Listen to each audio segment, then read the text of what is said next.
Birds sing after a storm. Why shouldn't we? Rose Kennedy. तूफान के गुजर जाने के बाद चिड़ियाएं गाना गाती हैं, तो हम क्यों नहीं? क्या है रेसिपी टू हील? WHO यानी वर्ल्ड हेल्थ ऑर्गेनाइजेशन की एक रिपोर्ट बताती है कि हर 5 में से एक भारतीय मानसिक तनाव से गुजर रहा है, यानी हमारे आबादी का 20%, जो कि एक बहुत बड़ा हिस्सा है। इन 20% में से भी 15% लोग डिप्रेशन से गुजर रहे होते हैं। जो बाकी 5% है वो अलग अलग कैटेगरीज में आते हैं। डिप्रेशन ज़रूरी नहीं है कि हर किसी को डिप्रेशन ही हो जो मानसिक तनाव से गुजर रहा है। कई बार तो हम जिन इमोशन से गुजर रहे होते हैं, हम खुद ही ये नहीं मानते हैं कि ये मेंटल स्ट्रेस का कैटेगरी में आता है। एक और रिपोर्ट ये बताती है कि 10 लोग जो मानसिक तनाव से गुजर रहे हैं, उनमें से 70% यानी कि 7 लोगों को ज़रूरी चिकित्सा सुविधाएं नहीं मिल पाती हैं, और इसके बहुत सारे कारण हैं। एक कारण तो यही है कि मानसिक तनाव को लेकर समाज में बहुत बहुत भ्रांतियां हैं।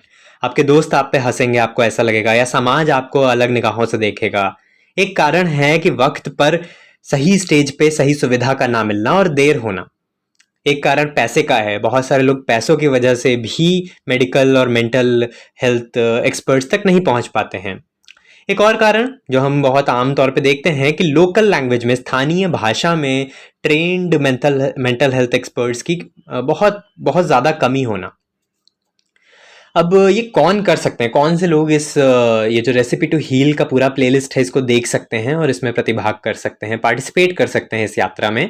तो जैसा कि मैंने कहा कि बहुत अलग अलग कैटेगरीज हैं मेंटल हेल्थ की। ज़रूरी नहीं है कि हर कोई डिप्रेशन से गुजर रहा हो, और इस पूरे प्लेलिस्ट में कोशिश यही है कि हम चीज़ों को गहराई में उतर के देखें, उनके डेप्थ को समझ सकें, डेप्थ में जाके समझ सकें। तो जिसको कोई समस्या नहीं भी है, वो भी अगर अपने आसपास की चीज़ों को और डेप्थ में समझना चाहता है तो भी वो कर सकता है इस पूरे कोर्स को।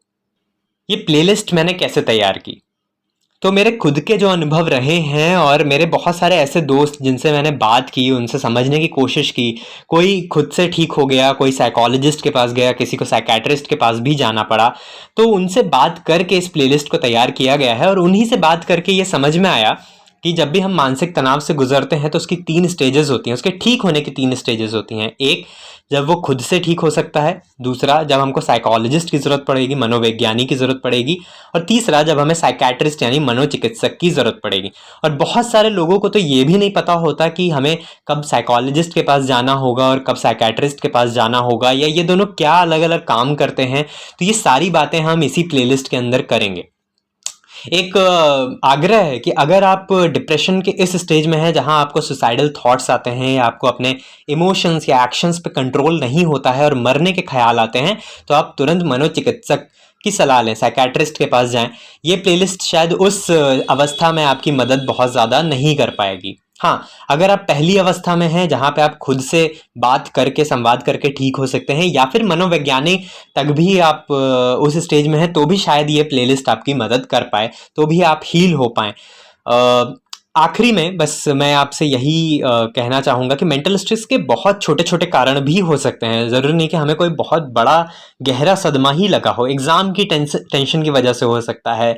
आप जब छोटे रहे हों तब आपके परिवार में से कोई अगर जेल गया हो, या आपके मोहल्ले में से भी कोई जेल गया हो, या आपका बहुत करीबी कोई जेल गया हो, या उसके साथ ऐसा कोई अनुभव हुआ हो, तो भी आपको मेंटल स्ट्रेस आगे की ज़िंदगी में हो सकता है। या फिर अगर किसी ने आपको अपने social media platform, Facebook, WhatsApp से ब्लॉक कर दिया है, तो भी आपको मेंटल स्ट्रेस हो सकता है। ज़रूरी बिल्कुल भी नहीं है कि आपके साथ बहुत बड़ी चीज़ हुई हो तभी आपको मेंटल स्ट्रेस हो। और यहाँ पे कुछ कुछ चीज़ें आप आगे की प्लेलिस्ट में देखेंगे, वीडियोज़ में, कि आप खुद से ठीक हो सकते हैं।